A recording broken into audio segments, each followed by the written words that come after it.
সমাধিনগর আর্য সংঘ বিদ্যা মন্দির মাধ্যমিক বিদ্যালয়ের পক্ষ থেকে আপনাদেরকে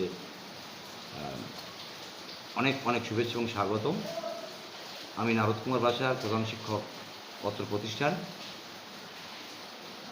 যারা আমার এই বক্তব্যটা নেয়ার জন্য এসেছেন সেই সাংবাদিকদের আমার বিদ্যালয়ের পক্ষ থেকে অভিনন্দন। অত্র প্রতিষ্ঠানটি 1940 সালে অজপাড়াগাঁয়ে পুষামলা মৌজায় প্রতিষ্ঠিত। সে সময় এই এলাকার মানুষ অত্যন্ত হতদরিদ্র, শিক্ষার কোনো আলো এদের মধ্যে ছিল না, বনে জঙ্গলে ভরপুর ছিল এই এলাকা। দিবসেও মানুষ কিন্তু এখানে প্রবেশ করতে সাহস পেত না। শ্রীমৎ সমাধি প্রকাশ আনন্দ মহারাজ নামে একজন মহাজ্ঞানী পরিব্রাজক দার্শনিক এই এলাকার আগমন ঘটে এবং তিনি এই এলাকার সাধারণ মানুষের সাথে মিশে তাদের অবস্থাটা, মনের অবস্থাটা বুঝতে পেরে উনি চিন্তা ভাবনা করলেন যে এখানে আমি একটা মন্দির করব, মন্দিরের পরে আমি এখানে মাধ্যমিক বিদ্যালয় করব, প্রাইমারি স্কুল করব, কলেজ করব, নানাবিধ উদ্দেশ্য কিন্তু তার ছিল। তারই ধারাবাহিকতা উনি 1938 সালে পার্থসারথী মন্দির নামে একটা মন্দির স্থাপন করেন এবং 1940 সালে সমাধিনগর আর্য সংঘ বিদ্যা মন্দির মাধ্যমিক বিদ্যালয় নামে একটা মাধ্যমিক বিদ্যালয় সেট আপ করেন। পরবর্তীতে একটা প্রাইমারি স্কুল, যেটা সমাধিনগর সরকারি প্রাথমিক বিদ্যালয় নামে পরিচিত, এখানে একটা সমাধিনগর বাজার, পরবর্তীতে এই এলাকার মানুষের যাতে সমাধিস্থ করা যায় তার জন্য একটা শ্মশানও কিন্তু তিনি স্থাপন করেন। অনেক ইচ্ছা ছিল তার, অনেক করার ইচ্ছা ছিল, কিন্তু বিভিন্ন কারণে করতে পারেননি। দীর্ঘ পথ পরিক্রমায় প্রায় 86, 87, 88 বছর হয়ে গেল এই বিদ্যালয়ের পথ চলা, যে বিদ্যালয় থেকে হাজারো শিক্ষার্থী বের হয়ে সারা বাংলাদেশ তথা পৃথিবীর বিভিন্ন প্রান্তে কিন্তু তাদের মেধা প্রজ্ঞা দিয়ে তাদের যোগ্যতা প্রমাণ করেছে এবং এরা প্রত্যেকটা জায়গায় ধূমকেতুর মতো তাদের আলো ছড়াচ্ছে।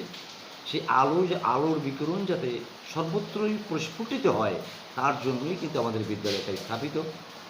এই বিদ্যালয়ের প্রথম দর্শন, তোমরা শিক্ষার জন্য এসো, সেবার জন্য বেরিয়ে যাও, এই মানসিকতাই কিন্তু এদের এই শিক্ষার্থীরা কিন্তু অনেক ভালো কিছু করে।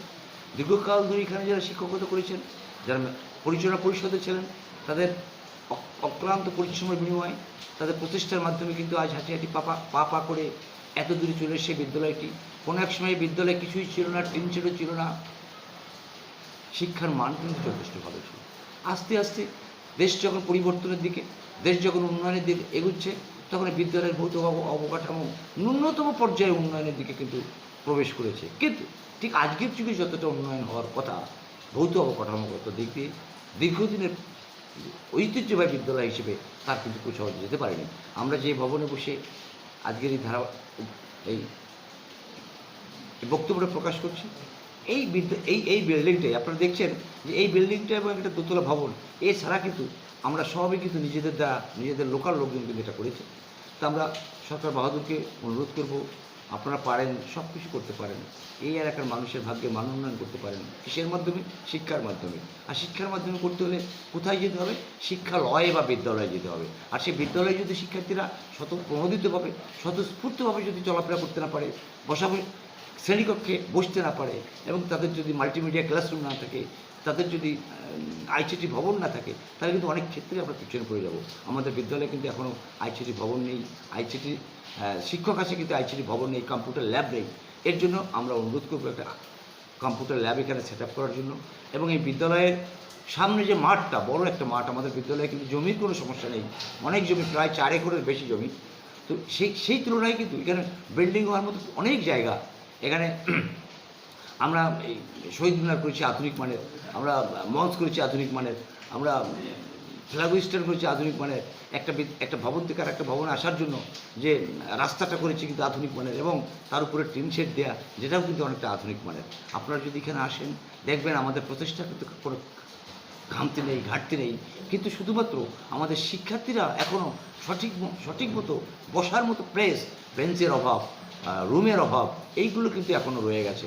এই রুমের অভাব এবং বসার জায়গার অভাব পূরণ করার জন্য কিন্তু এখানে একটা আধুনিক ভবনের অত্যন্ত প্রয়োজন। এবং পানি নিষ্কাশন, যেটা আমাদের বিদ্যালয়ে একটু বৃষ্টি হলেই বিদ্যালয়ের মাঠটা পানিতে ভেসে যায়, ছেলেপেলেরা স্কুলে প্রবেশ করতে পারে না।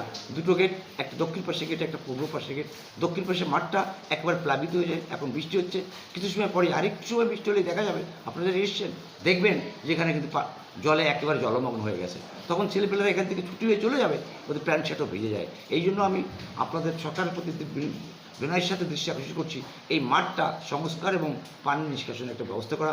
আমাদের রাজবাড়ী 2 আসনের মাননীয় এমপি মহোদয়, যিনি অত্যন্ত কর্মঠ একজন মানুষ, যিনি অত্যন্ত স্বপ্রণোদিতভাবে আমাদের মাঝে আসেন, আমাদের অবস্থাগুলো বোঝেন, এমন একজন বটবৃক্ষের মতো নেতা পেয়ে আমরা কিন্তু যথেষ্ট খুশি। আমরা তার দৃষ্টি আকর্ষণ করছি, আপনারা আসুন, আমার বিদ্যালয়ে দেখুন, আমার বিদ্যালয়ের ভৌত অবকাঠামো দেখুন, এবং আপনার হৃদয়ে যদি এই বিদ্যালয়ে কোনো একটা কোণা থেকে একটু নাড়া দেয়, তাহলে বিদ্যালয়ের মান উন্নয়নের জন্য আপনি অনেক কিছু পারেন, অন্তত একটু সাড়া দেবেন, এই প্রত্যাশা কিন্তু থাকবে। আমাদের মাননীয় প্রধানমন্ত্রীর অর্থ উপদেষ্টা, তিনি অত্যন্ত ভালো মানের মানুষ।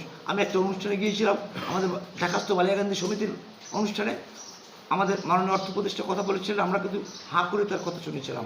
এত শুদ্ধ কথা বলতে পারেন, যার মাথার মধ্যে শুধুমাত্র এই বাংলার প্রত্যেকটা মানুষ উন্নয়নের দিকে চলে যাক, এই বাংলার শিক্ষার মান উন্নয়ন হোক, এই বাংলার মানুষের স্বাস্থ্যের মান উন্নয়ন হোক, এই বাংলার মানুষের মানসিকতার মান উন্নয়ন হোক, এই বাংলার মানুষের দৃষ্টিভঙ্গির ইতিবাচক পরিবর্তন হোক, এর উপরেই কিন্তু উনি কথা বলেছেন।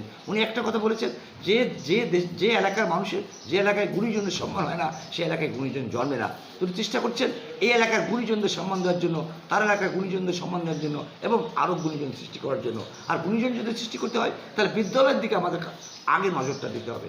যেখান থেকে মানুষ, যেটা হলো মানুষ গড়ার কারিগর, যেখান থেকে মানুষ তাদের নিজের মনুষ্যত্ব বোধ নিয়ে, শিক্ষার মানসিকতা নিয়ে বের হয়ে গিয়ে মানুষের সেবায় নিজেকে নিয়োজিত করবে, সেই বিদ্যালয়, সেই অঙ্গন যদি ভালো না থাকে, তাহলে কিন্তু কোনো কিছুই করা সম্ভব নয়। আমরা অনেক কিছু করতে পারি, আমাদের অনেকের অনেক রকমের পয়সা করি, অনেক টাকা পয়সা আছে, অনেক জ্ঞান আছে, কিন্তু আমরা শিক্ষকতা পেশায় এসে আমরা যেটা করি, আমরা এমন একটা পেশায় আছি যেটাই কিনা সন্তানের বাবা মা খুশি না হলেও তাদের ফলাফলে কিন্তু আমরা সবার আগে খুশি হই, এবং আমরা তাদের নিয়ে এত ভাবি যে তারা ভালো করলে আমাদের সব কিছু ভালো হবে। আর সেই তারা যাতে ভালো করতে পারে, তার সবথেকে মৌলিক একটা জায়গা হচ্ছে গিয়ে বিদ্যালয়ের ভৌত অবকাঠামো এবং শিক্ষার্থীদের চলাফেরার স্বাস্থ্যসেবা, স্যানিটেশন ব্যবস্থা, এবং জলমগ্নতা থেকে জলমগ্নতা দূর করা, এটা কিন্তু অত্যন্ত প্রয়োজন। আপনারা যারা এসছেন, সাংবাদিক ভাইয়েরা, আমার বিদ্যালয়ের পক্ষ থেকে অভিনন্দন। আমরা চাচ্ছি যে আমার এই বক্তব্যটা যেন আমাদের ঊর্ধ্বতন কর্তৃপক্ষ জানতে পারেন, এবং তারা যেন একটু সদয় দৃষ্টি দেন, এই প্রত্যাশা রেখে আমি আমার বিদ্যালয়ের পক্ষ থেকে আবারও সবাইকে ধন্যবাদ এবং শুভেচ্ছা জানিয়ে শেষ করছি। ভালো থাকবেন, সুস্থ থাকবেন। ধন্যবাদ সবাইকে।